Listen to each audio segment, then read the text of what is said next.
پچھلی 20ویں صدی میں پوری مسلمان دنیا میں جو سب سے زیادہ عظیم تحفے اللہ نے مسلمانوں کو دیے، اس میں سے ایک کا نام علامہ اقبال اور دوسرے کا نام قائد اعظم تھا۔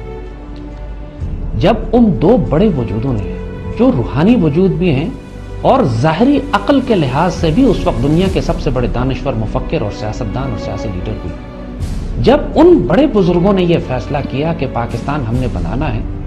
تو پھر اس پاکستان کے بننے پر شک نہ کرنا کبھی۔ اس میں کوئی شبے کی بات نہیں ہے کہ جب اس کا قومی ترانہ آپ پڑھتے ہو نا کہ اس پر سایہ خدائے ذوالجلال ہے، یہ پاکستان ایک ڈیوائن ڈیسٹنی تھی which unfolded itself، ایک ایسی تقدیر تھی جس نے ہونا ہی تھا، اور اللہ نے خوبصورت ترین وجود اپنی پوری کائنات میں سے سلیکٹ کیے اس بات کے لیے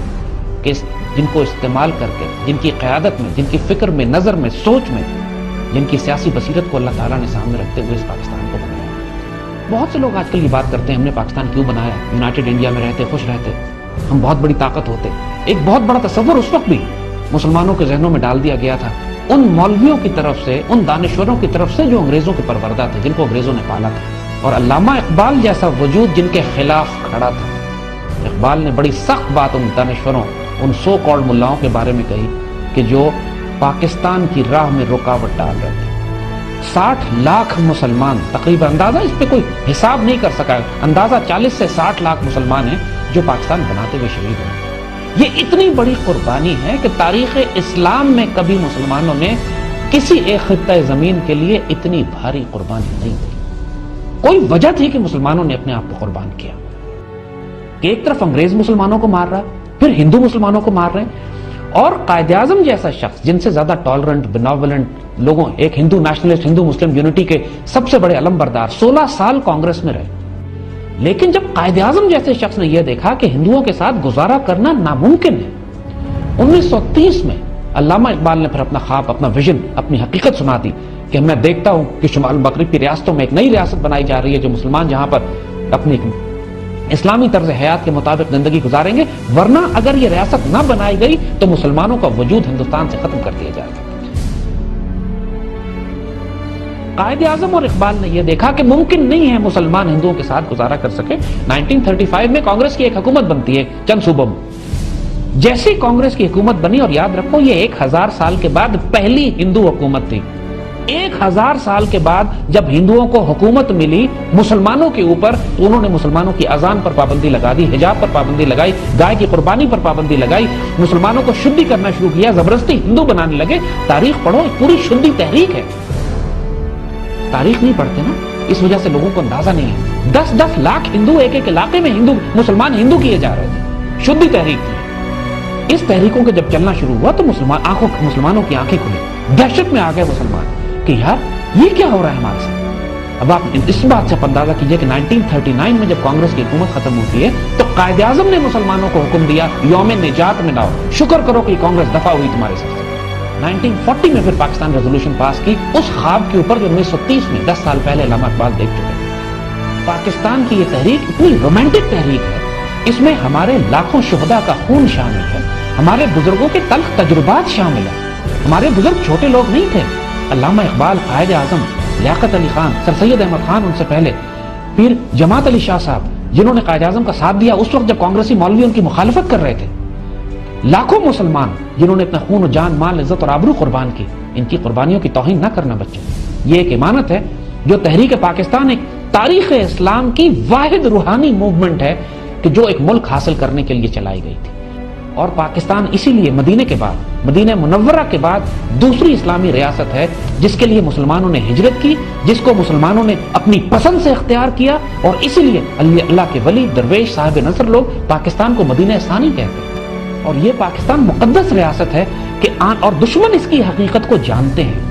اس بات کو ذہن میں رکھنا کہ پاکستان اور اسرائیل تقریباً ساتھ ساتھ بنے تھے، اور اسرائیل نے آتے ہی، ڈیوڈ بن گوریان جو اس کا سربراہ تھا، اس نے آتے ہی یہ بات کہی کہ یہودیوں کو چاہیے، زائنسٹ کو چاہیے کہ عربوں سے ان کو کوئی خطرہ نہیں ہے، ان کو پاکستانیوں سے خطرہ ہے، کیونکہ پاکستان ایک ایسی اسلامی نظریاتی ریاست ہے جو یہودی ریاست کا مقابلے پہ کھڑی ہو سکتی ہے۔ ایک طرف ہندو زائنسٹ، ایک طرف یہودی زائنسٹ، ان دونوں کو معلوم تھا کہ دنیا میں اب اللہ تعالیٰ نے وقت کے فرعونوں کے مقابلے پر ایک وقت کا موسیٰ پیدا کر دیا ہے جس کا نام مدینہ ثانی